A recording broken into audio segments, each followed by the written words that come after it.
और एक ही काम करते थे सिर्फ।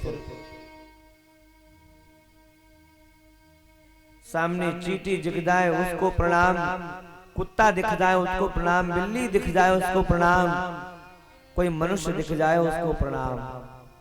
ऐसी स्थिति कि सिया राम में सब जग जानी, सिया राम में सब जग जानी, सिया राम में सब जग जानी, सिया राम में सब जग जानी, सिया राम में, सिया राम में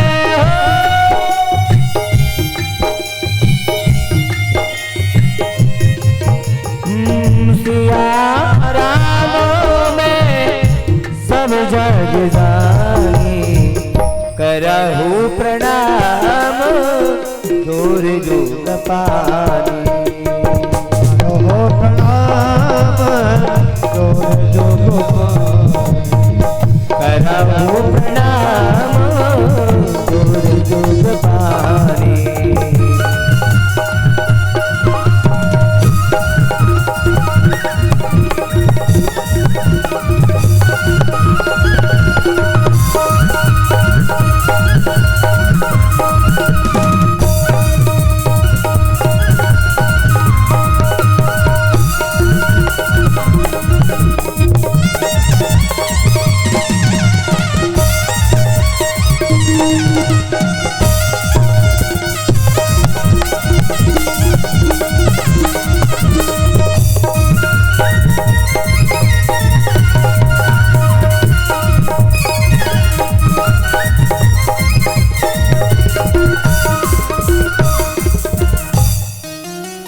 ऐसी स्थिति बन गई महाराज, सिया राम में सब जग जाना। जो दिखता था उसको दंडवत प्रणाम करते थे। लोगों ने उनका नाम पता क्या रख दिया? उनका नाम पड़ गया पागल। नाम रख दिया लोगों ने, ये पागल है, सबको प्रणाम करता है।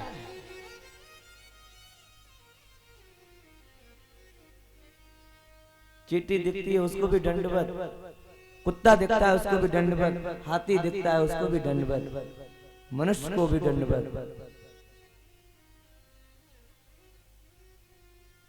कोई जीव यदि सामने खड़ा है और वो जा रहे होते हैं तो उस जीव को नहीं कहते तुम हट जाओ, प्रणाम करके मार्ग बदल के चल पड़ते हैं।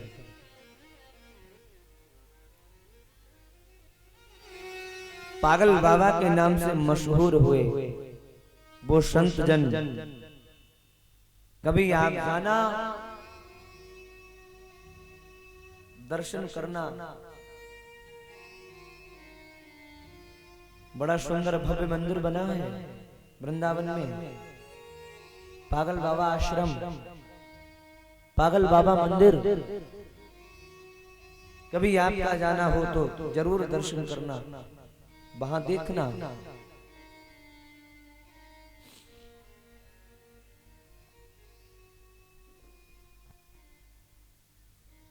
भगवान से जिसका संबंध जुड़ जाता है ना, वो अद्भुत हो जाता है।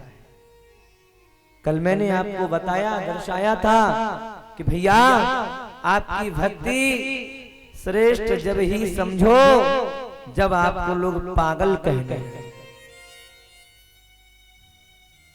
दुनिया आपको पागल नाम से पुकारे,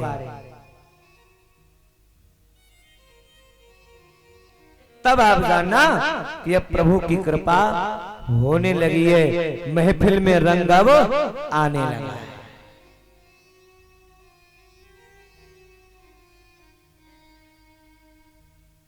जीवन ऐसे ही जियो।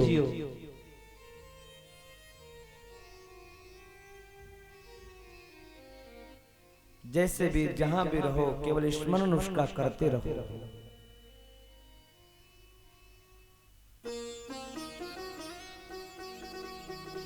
एक बार प्रेम से बोलो राधे राधे।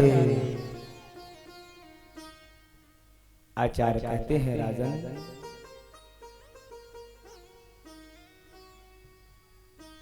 मनु जी महाराज की 5 संतानें हैं। 3 संतानों की चर्चा हमने आपको बता दी, 3 पुत्रियों का वर्णन हमने आपको सुना दिया। 2 पुत्र हैं, प्रियव्रत और उत्तानपाद।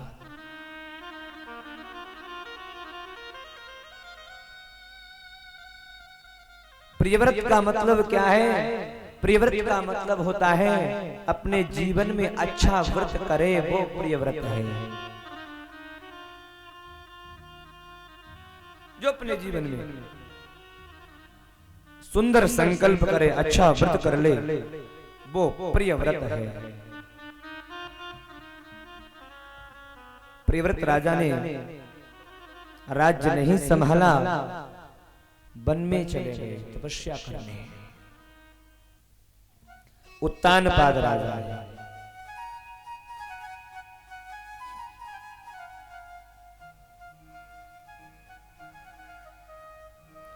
बाबा कहते हैं कि प्रियव्रत उत्तानपादौ सतरू पापते सुतौ वासुदेवस्य कलया रक्षायां जगता स्थितः।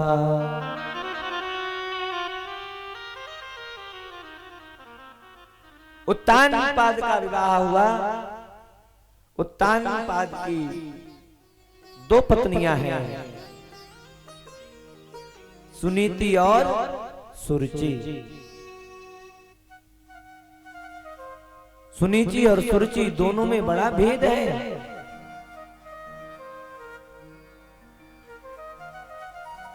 हमारे शास्त्र कहा करते हैं, शास्त्र बोलते हैं, न गृहं गृहमित्याहु गृहिणी गृहमुच्यते। भैया असली घर क्या है? बोले असली घर गृहिणी होता है। असली घर कौन सा होता है? जिस घर में सुंदर स्त्री निवास करती है, लक्ष्मी स्वरूपा स्त्री निवास करती है, वो घर सुंदर होता है। शास्त्र कह रहे हैं गृहिणी गृहमुच्यते।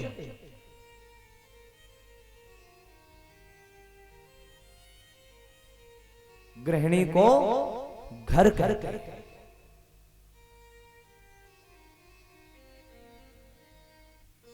दो पत्नियां हैं, सुनीति और सुरुचि।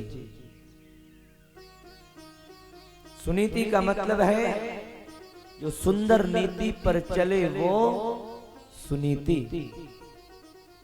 वेद की बात, पुराण की बात, संत महात्मा जन की बात जो समझे अपने जीवन में उतारे वो सुनीति। और जो अपने मनमानी ढंग से चले वो सुरुचि। स्वा रुचि सुरुचि। और आजकल बुरा मत मानना, आजकल हर घर में सुनीति नहीं हो रही है, सुरुचि हो रही है। घर घर में सुरुचि देखने को मिल रही है।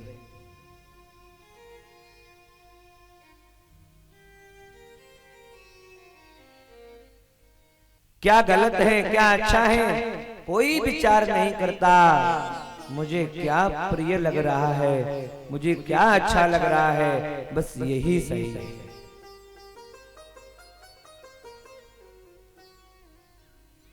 भगवान ने किन बातों को दर्शाया कोई मतलब नहीं। वेद क्या कह रहा है, हम जो कर रहे हैं कहीं गलत तो नहीं कर रहे हैं, कोई विषय नहीं है, कोई विचार नहीं है इस विषय पर। वही ठीक है जो हम कर रहे हैं, यही सुरुचि है। एक बात आपको मैं और बोल दूं, ये कथा हमारी और आपकी है। इस कथा के जितने भी पात्र हैं, जितने भी इसमें प्रसंग हैं, जितने भी इसमें व्याख्यान हैं, वो सब हमारे जीवन में घटित होते हैं। उत्तानपाद, प्रियव्रत, सुरुचि और सुनीति हम और आप ही हैं। हमारा जीवन किसकी तरह है? क्या सुरुचि की तरह है या सुनीति की तरह है? ये हमें विचार करना चाहिए। हम कहीं सुरुचि तो नहीं बन रहे हैं, हम कहीं सुरुचि की तरह तो अपने जीवन को नहीं बदल रहे हैं, जिससे हम दूसरे के घर में जाएं और दीवार लगवा कर खड़ी कर दें। कहीं ऐसा तो हमारा जीवन नहीं हो रहा है। सुरुचि का यही मतलब होता है। सुरुचि जब आई, राजा उत्तानपाद के घर सुनीति मैया को देखा तो सुनीति मैया को घर से बाहर निकलवा दिया। राजन, इस स्त्री को घर से निकाल दो। इस स्त्री को घर से निकाल दोगे तब ही मैं घर में प्रवेश करूंगी, उससे पहले मैं प्रवेश नहीं कर सकती घर में।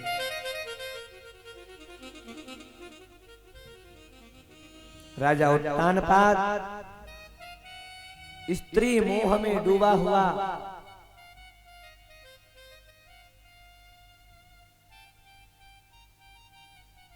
उस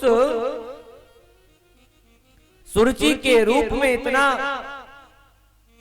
मोहित हो चुका था कि अपनी सुंदर पत्नी को घर से बाहर कर दिया। मैया सुनीति पर्ण कुटी बनाकर, फूस की कुटिया बना करके रहती है।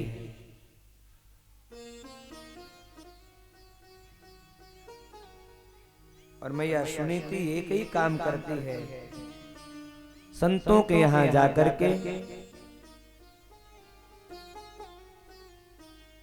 उनके सत्संग को श्रवण करती है, संतों के आश्रम पे जाकर के सेवा करती है। ये मैया सुनीति करती है। और सुनीति के यहां समय व्यतीत हुआ धीरे धीरे, तो एक सुंदर पुत्र जन्मा जिसका नाम ध्रुव है।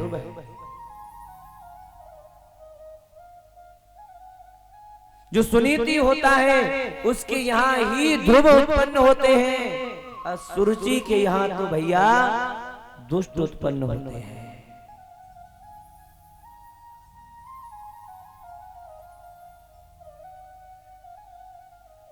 कामी उत्पन्न होते हैं, खल उत्पन्न होते हैं।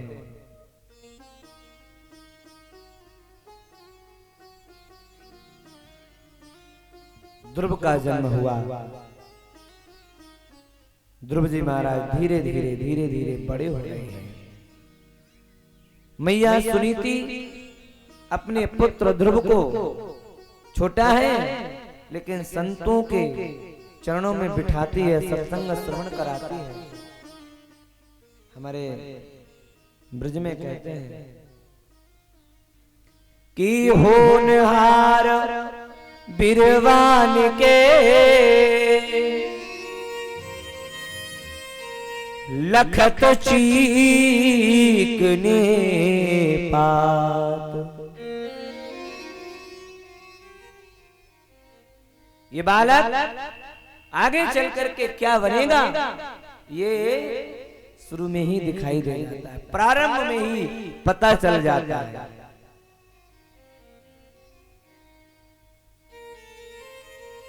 हमारे वर्ग में संत जन कहते हैं पूत के पाम पालने में दिखाई दे जाए। कहाँ हो वो आगे जाएगी।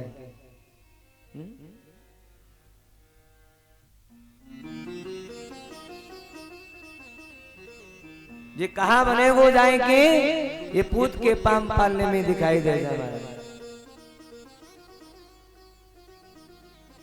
यहाँ बाबा बड़ी सुंदर बात कह रहे हैं। बाबा ने कहा कि अपने बच्चों को, अपनी संतान को बचपन से ही भगवत चरणान बिंदु की अनुरागी बनाओ, भगवान के रसिक हो,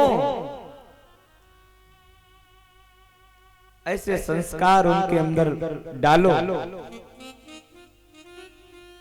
लेकिन हम लोग संस्कार नहीं डालते हैं। हम लोग क्या डालते हैं? बोले अच्छी पढ़ाई करवा है, बढ़िया से बढ़िया, महंगे से महंगे स्कूल में पढ़ाएंगे, कॉलेज में पढ़ाएंगे।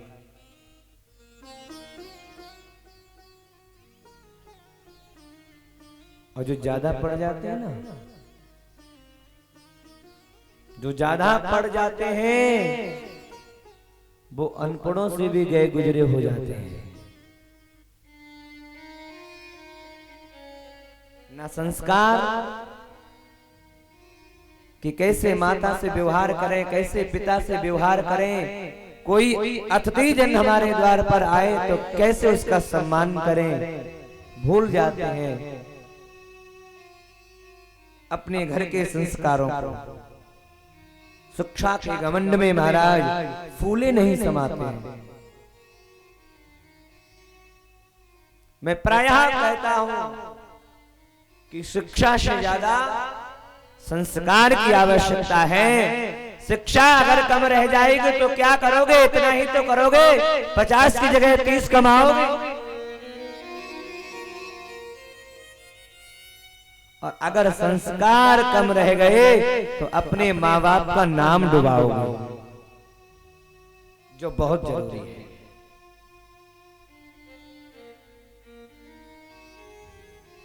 पैसे कम कमाओ चलेगा, लेकिन अपने माता पिता का नाम डुबाओगे ये नहीं चलेगा। इसलिए संस्कारवान बनना चाहिए, बहुओं को भी संस्कार युक्त होना चाहिए। अपनी पुत्रियों को शिक्षा दो, बेटी पराये घर जा रही हो, कहीं आपकी सासू माँ ये ना कहें कभी भी कि क्या सिखाया तेरे माँ बाप ने। इसलिए संस्कार युक्त होकर के जा। बाबा ने कहा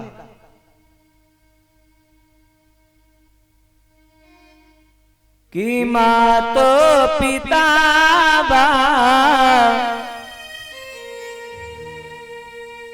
आजकल के माता पिता क्या शिक्षा देते अपने बच्चों को? बाबा ने लिख दिया पहले कि माँ तो पिता लखन बुलावे, उदर भरन सोही धर्म सिखावे, उदर भरन सोहे धर्म सिखावे, उदर भरन सोही धर्म सिखावे। मात पिता लखन बुलावे, ओ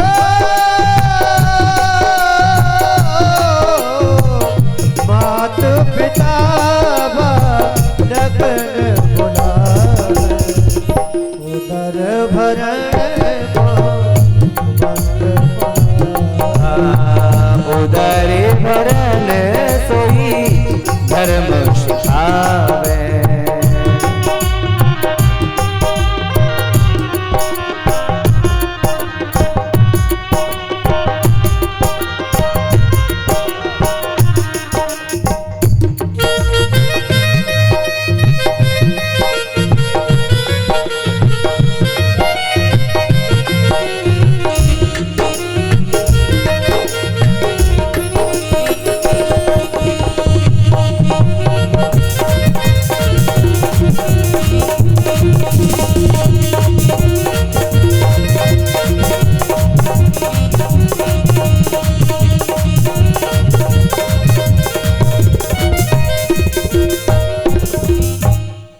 बाबा ने कह दिया मात पिता बालकन बुलावे उदर भरन सोई धर्म सिखावे। इतना ही धर्म बताते हैं बेटा, बस कमाओ और खाओ।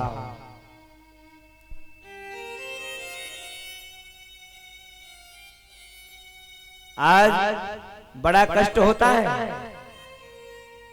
सनातन धर्म विलुप्त होता जा रहा है। सनातन धर्म को आवश्यकता है सनातनियों की, और वही सनातनियां, वही सनातनी जन कहां लगे हुए हैं महाराज? व्यर्थ की बात है। अपने धर्म की एक भी बात उनको मालूम नहीं है। क्या हमारा धर्म कहता है? कोई बहलाकर फुसलाकर तुम्हारा धर्म भी परिवर्तन करा देता है, तुम मान भी जाते हो। ये कमी है, ये कमी है हमारी अपनी, कि हम सनातन धर्म के जो बिंदु हैं उन बिंदुओं पर कभी हमने गौर नहीं किया, उन बिंदुओं को कभी हमने समझा नहीं।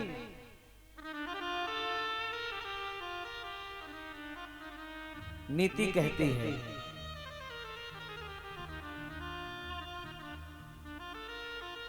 माता शत्रु पिता बैरी ये न बालो न पाठिता। वो माता वो पिता शत्रु होते हैं अपने संतान के, जो पढ़ाते नहीं हैं। इसलिए शिक्षा और संस्कार दोनों अति आवश्यक हैं। ऐसा मत करो कि केवल शिक्षा ही शिक्षा याद आ रही है और संस्कार